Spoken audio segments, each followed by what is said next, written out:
Okay, good morning mga papa. Earl Touring Garage, Imoworks. Okay, meron po tayo dito galing pa ng Kainta. Honda Beat Carb. Grabe, napakaganda mga boss ng kanyang Honda Beat Carb. Shout out kay Papa na nasa ibang bansa ngayon at pinasuyo niya lang itong motor niya sa kanyang napakapoging kumpare. Alright? Mga gantong style na motor, mga pangbabaero to. Ayan. Okay, bakit nga ba nandito ang motor ni boss? Alright, kasi napapanood data tayo sa vlog natin mga boss. Yan. Nagpaset sa atin siya ng 130cc chrome bore. So ayan na po ang mga piyesa niya, no? Ito yung ating package 3 na karga mga boss, 130cc. May mga package kasi tayo, package 1, package 2 at package 3. So ito yung package 3. Yan. Alright, syempre. Ayan, may chrome bore. Tapos 28mm big carb. So napakaswabe yan. Sarap na ito. Ganda ng hatak niya. At syempre hindi mawawala yung mga ibang rekado. Yan. Bahala na kayo kung alam niyo yan. Alright. At syempre mga boss, touring type yan ha. Hindi yan yung yung sabihin nila sumasabog, madalas masira, hindi pwedeng long ride, hindi pwedeng daily. No. Touring type yan, pwedeng long ride at daily mga papa. So wag kayong makikinig sa mga hampas lupa na walang pera, na sabihin nilang sirain or sabugin or ma-maintenance. Hindi po mga boss. Maintenance lang yan is change oil lang, di ba? Alright, umpisa natin to, galing pa na Kainta, 130cc Honda Beat Carb. Grabe, pang ilan ko ng karga to mga boss. Tapos naka-pipe na rin siya. Siyempre, every time na magkakarga tayo, dapat naka-pipe yan. Yun. Napaka-angas, napaka-kinis. Ang sarap. Okay, umpisa natin to mga boss. Alright, Earl Touring Garage.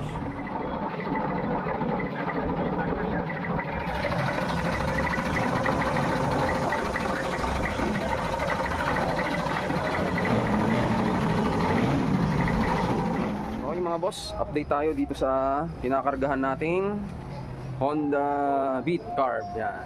Okay, nasalpak na natin yung kanyang 55mm JBT chrome bore, no? At syempre mga papa, no, pag tayo nagkakarga ng Beat or Scoopy, syempre sinasabay na rin natin yung paghahasa ng barbula. Sinasabay na rin natin yung pag-engine refresh. Yan. Bali, hinahasa natin yan. Yung intake, tsaka exhaust. Ito, nasa exhaust tayo. Tapos lilinisan natin yung chamber niya mga papa pagkatapos natin hasain yung barbula. Okay? So mano-mano lang naman yung ginagawa ko. Mas maganda yung mano-mano, makokontrol mo yung paghahasa para hindi masyadong mapudpud yung mga barbula. Okay? Yun, sinasabay na natin yung engine refresh syempre para sulit na sulit yung package na kinuha ni boss. Alright, update lang. Update ko ulit kayo mamaya. Alright. Okay mga boss, update tayo dito sa kinakargahan natin na Honda Beat Carb galing pa ng Kainta. Okay, 130cc. So nakabit na natin mga boss yung carb 28, no? 28mm. Tapos nakabit na natin yung black na chrome bore, pati yung mga valve seal, valve spring cam. Alright. Siyempre kasama sa package natin yung panggilid mga papa. Tutuning natin yan. Kasama sa package to mga to boss. Tutuning natin panggilid. Tapos kalkal na rin siya. Degree yung kanyang pulley, no? Ayan. Ayan yung kanyang motor. Tapos ito yung kanyang bell. Naka-racing type na rin yung kanyang mga pulley. Tapos napansin ko lang mga boss, ito. Naka siya yung tawag nito, lining na rebanding. So hindi ko ina-advise to mga boss, yung rebanding na lining, napakatigas niyan. Mag-iinit at mag-iinit yung bell dyan mga boss kasi napakatigas na ito yung lining na to na rebanding. Hindi maganda yan. Tapos ang magiging pa yan, diferensya, okay, bago nga yung lining mo, pero yung dito sa kinakapitan ng spring halos paputol na. Yun ang hindi na gagawa ng rebanding, diba? So wala rin, bago nga yung lining mo, pero yung kinakapitan ng yung clutch spring is paputol na, di ba? So wala rin, useless din. So yun, isa yun sa mga dahilan kung bakit ayaw ko ng rebanding, no? Lalo na to matigas. Pero nandiyan na yan, wala na tayong magagawa. Alright, sige, kapit na natin to. Tapos mamaya sa throttle naman tayo. Alright, 130cc Honda Beat Carb tuning type.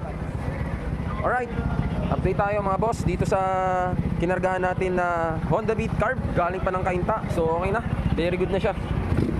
Tapos binaypas na rin namin yan mga boss para do sa electric starter. Ayan o.